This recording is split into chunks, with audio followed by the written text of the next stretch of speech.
You know that feeling. Payday lands, the big bills go out, the little ones drip out, and by the time you breathe, the account looks the way it always looks. Tight. You're not bad with money. You're not lazy. You're working as hard as anyone you know, but the British money system has 10 quiet ways of taking money off working people every single month. We've been trained to call them bad money habits because that puts the blame on you. They aren't habits.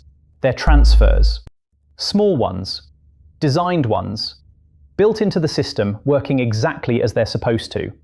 And the system depends on you not noticing.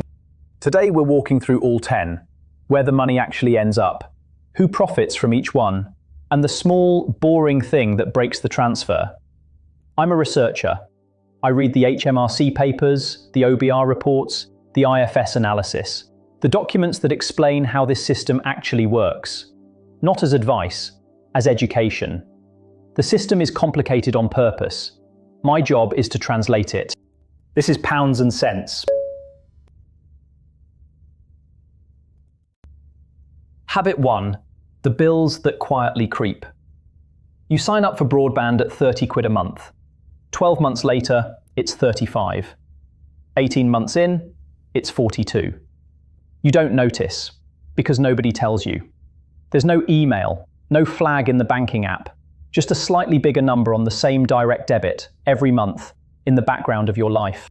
And here's the thing, the company didn't break any rules. They didn't have to email you. You signed the contract. The introductory price ended. The price went up.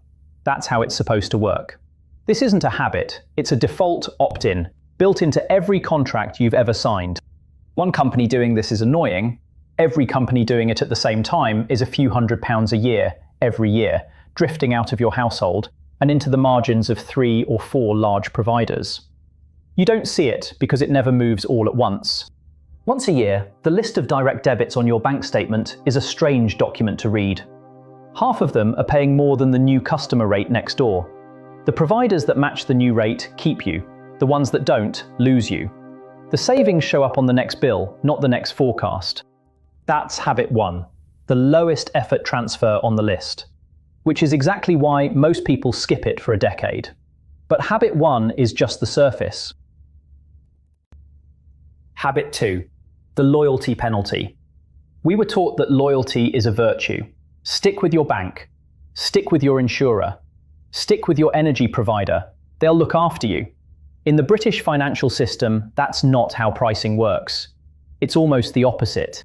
The pricing team at your energy company, your broadband company, most of your insurance companies, they build their entire revenue model around the assumption that you won't switch. Your loyalty isn't a virtue on their side. It's a line on their forecast. The Financial Conduct Authority banned this for home and motor insurance back in 2022 because it was such an obvious extraction that the regulator stepped in. In every other corner, energy, broadband, mobile, breakdown cover, life insurance, pet insurance, it's still legal, still common, still quietly priced in. Across UK households, the loyalty penalty moves billions of pounds a year. From the people who stayed to the people who priced the staying. The fix is small. On the once-a-year sweep from habit 1, the new customer rate is your comparison point. The providers that match it keep you. That's habit 2. The longer you stay, the more they price you. And nobody tells you that either. But habit 2 is the bills you're already paying. Habit 3 is the money you've already saved, sitting in the wrong place. Habit 3, the cash that quietly goes nowhere. Most of us keep an emergency fund, a few £1,000s in the current account. Your high street bank doesn't pay you interest on that balance because it doesn't have to. They take your money, your forgotten cushion, and they lend it out to other people at 5, 6, 7%. The difference between 0 and 7, you're not their customer in that arrangement. You're their lender. The cheapest lender they've ever had. Right now in the UK, easy access savings accounts pay around 4 to 5%. Same bank often.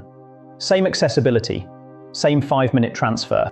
On £5,000, that's the difference between earning nothing and earning around £200 to £250 a year, for doing literally nothing different. The money is just as available. you can move it back same day. The only thing that changes is who's earning the interest. These three are warm-ups. Habit 4 is the one that catches the most British workers. Habit 4. Opting out of your workplace pension. Around 1 in 10 eligible UK workers do this, according to the DWP. Many more contribute the minimum and never look again. And almost everyone who opts out does it for an honest reason. Money's tight, the payslip's tight, £80 a month feels like a lot. But here's what nobody explains when you tick that box. When you opt out, you don't just keep your own 5%. You also give away 3 other things at the same time. You give away your employer's 3%. That money was part of your compensation package, part of what they hired you for. Tick the box and it stays with them. They keep what they would have paid you. You give away the tax relief. Pension contributions in the UK get topped up by the government at 20, 40, or sometimes 60% of what goes in. Tick the box and the Treasury keeps that money instead of returning it to you. And you give away 30 years of compound growth on all of it. Here's what the maths actually looks like. Someone opting out to keep £80 in their payslip this month is typically giving up around £200 of value going into a long-term invested pot. The 80 stays, the 120 doesn't. And it's the most expensive one on this list. Not because the monthly number is big, but because 30 years of compound growth on it, staying enrolled. Even at the bare minimum, even when money's genuinely tight, keeps all 3 things. The employer contribution, the tax relief, the growth. Even a small monthly amount, left alone for 30 years, changes the entire shape of a retirement. That's habit 4. The cost is structural, not optional. And once habit 4 lands, habit 5 is what happens to the cash we did keep. Habit 5. Treating cash as safe without checking what safe means. When we say cash is safe, we usually mean the number on the screen doesn't change. £5,000 today is £5,000 next year. Nothing's lost. But here's the catch. The pound stays a pound. What it buys doesn't. UK inflation has spent most of the last 4 years above the Bank of England's 2% target. And for most of that time, standard savings accounts have been paying less than inflation. Which means the number on your screen stays the same. But the loaf of bread, the petrol, the bus fare, the energy bill, the pound bought you something last year. Today it buys a little less. That difference is quiet. It doesn't show up on a statement. But it's real. And on bigger pots over years it adds up to thousands. In April 2026, UK inflation was 2.8% per the Office for National Statistics. The lowest reading in over a year, but still above the Bank of England's target. If your savings account is paying less than 2.8, your money is technically gaining numbers. Cash savers are quietly funding the people who borrow. The pound the saver loses to inflation is roughly the pound the borrower keeps. That's not a moral story. The fix isn't to abandon cash. It's to compare the savings rate to inflation, not to zero. Easy access accounts, fixed-term accounts, premium bonds, an ISA wrapper around an index fund. Different tools for different timelines. The point is to know which tool the money is sitting in, and whether it's sitting still. But the biggest leak isn't the cash that's already in the account. It's the cash that arrives next. Habit 6. The escalator effect. You get a pay rise, £4,000, maybe 5. For about a week, it feels like the world has gotten lighter. And then, without anyone deciding to do it, your life quietly stretches. The car finance you couldn't afford before is suddenly approvable. The flat you saw and said, maybe one day, is suddenly in range. The supermarket's loyalty algorithm notices the changed pattern and starts surfacing the premium aisle. The streaming service you cancelled 2 years ago to save money, well, it's only £9 a month now. The gym you joined, the takeaway frequency, the little upgrades that didn't feel like upgrades. 3 months in, the savings rate hasn't moved, the lifestyle has. That's the escalator effect. The income goes up a step, the life goes up a step.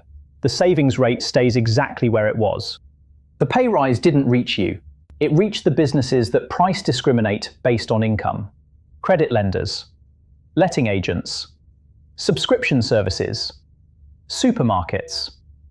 The entire UK consumer economy is, structurally, very good at absorbing a pay rise before it changes the shape of your savings.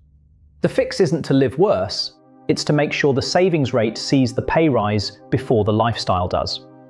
People who treat their savings rate as a fixed percentage of gross, not whatever's left, interrupt this loop quietly. The savings rate is what compounds. This is the most expensive habit on the list, because it touches every pay rise across your entire working life. But there's one habit that hides every single transfer above it, including the one in your payslip right now. Habit 7. The silence tax. Every UK payslip has a tax code, a short string of numbers and letters that tells your employer how much of your pay to tax and how much to leave alone. The standard code for the 2026 to 2027 tax year is 1257L. That's HMRC's shorthand for your full £12,570 personal allowance, the bit you don't pay tax on. When the code is right, the system works. When the code is wrong, you overpay. And HMRC doesn't tell you. They don't have to. This is what I call the silence tax. The kind of overpayment where the system never raises its voice because the system has no reason to. The code's worth recognising on a payslip. BR. Every pound taxed at 20%. No allowance at all. 0T. Same idea. No allowance taxed across all bands. W1 or M1 after the number. Emergency tax, calculated each month as if it's your first. Any of those usually means something's gone wrong upstream. A job change where the previous employer hadn't filed yet. A second income the system hadn't connected.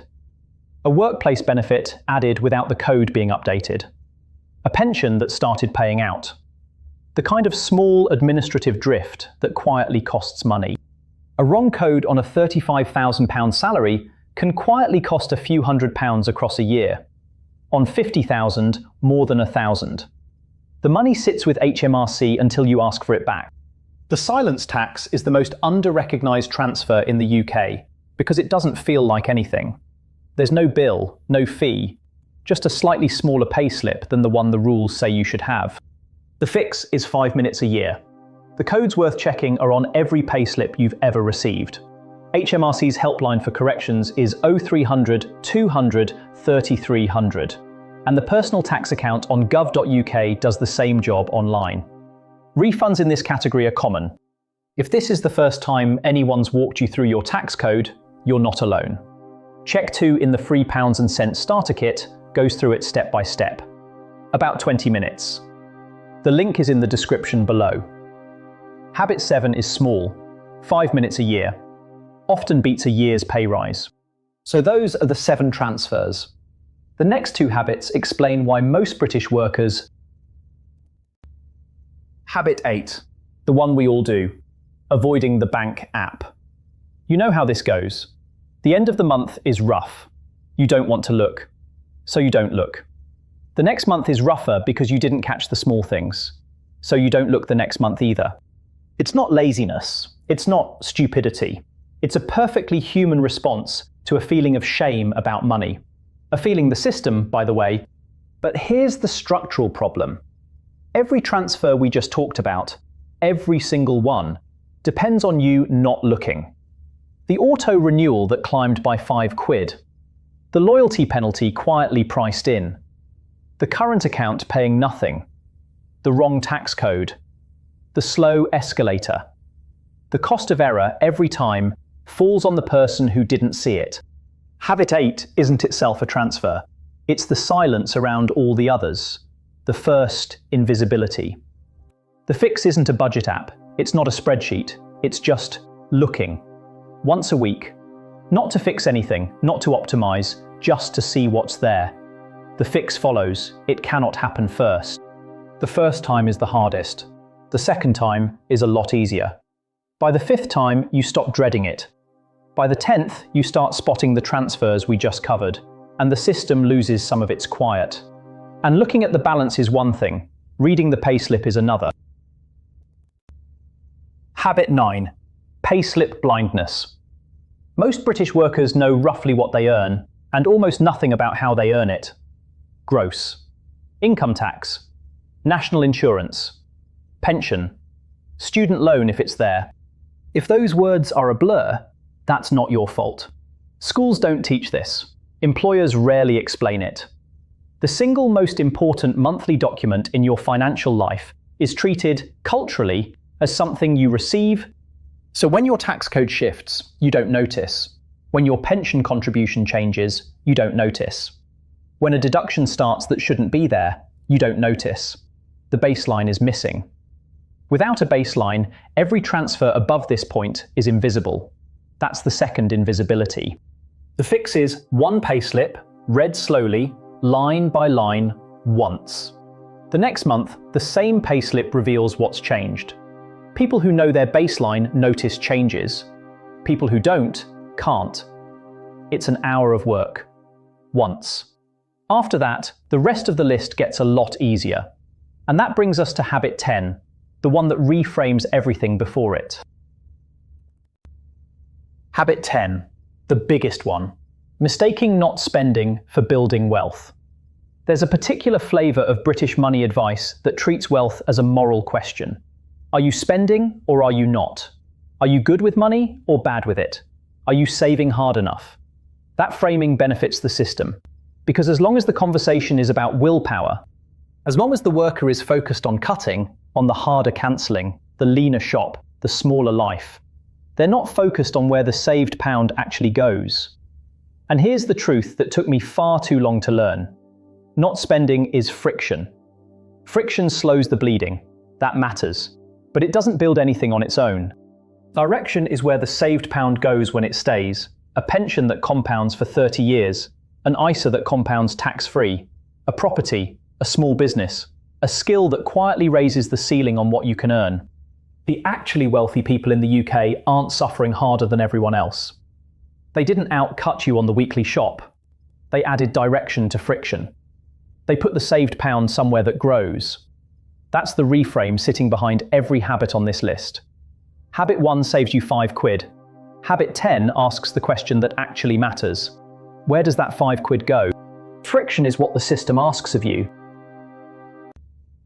10 habits. 10 quiet transfers. They've been here the whole time, working in the background of every payslip, every direct debit, every bank statement. Hidden in plain sight, because the system depends on you not seeing them. The reason they're called habits is that calling them transfers tends to make working people angry, and angry working people are inconvenient. But noticing them isn't anger.